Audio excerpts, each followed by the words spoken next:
Alright, so I'm just putting in a little section like this up by the master cylinder. I'm going to leave myself some room, and I'm going to demonstrate how to do a flare. So you want about yay much sticking out up there. I don't know how much that is. It's not absolute set in stone, but I'll give you some kind of an idea. This is a 1/4 inch line that we're using. Make sure it's tight, so we're in the 1/4 inch shot.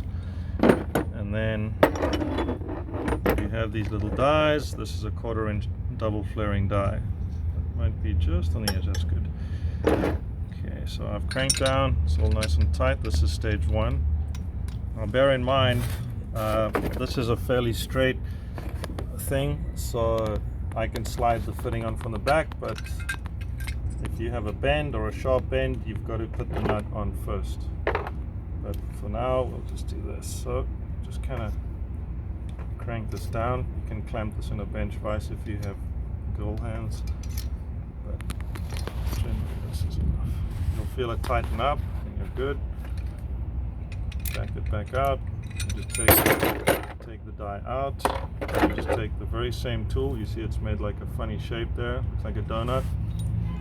And this is going to fold that loop in double. That's why this is a double inverted flare. You cannot use a single flare on brake lines and get yourself into big trouble. And the cheap tools like this, these parts of the cheap tools do not grip sufficiently, so when you go and do this, what ends up happening is the hose just pushes through. It's real junk. Buy a used quality name brand, used on eBay or something. And same thing here, you just go till it tightens up. Back this out. And of course, this thing's always freaking fidgety. Alright, undo this. Undo that. Put that out. You have a perfect double flare. Now what's going to happen is obviously this nut, a lot of people think that none of this has to do with the sealing. The sealing only happens on that inside surface. All this does is pull that onto the cone inside. So I like to grease these threads because these things can be a nightmare to remove.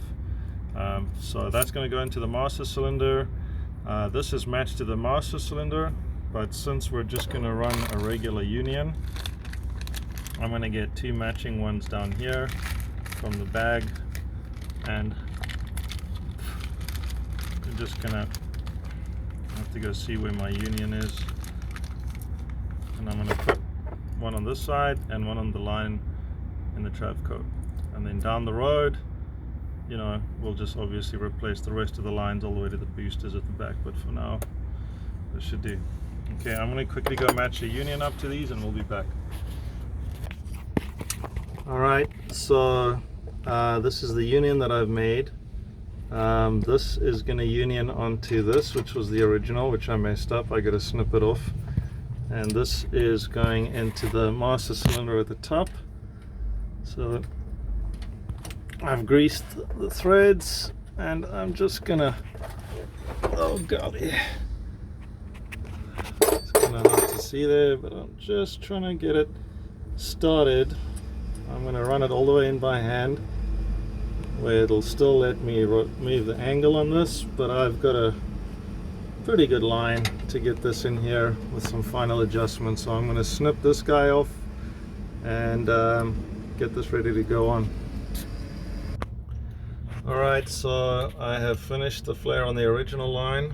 My union is in the master cylinder, and I'm just going to try and line these two up.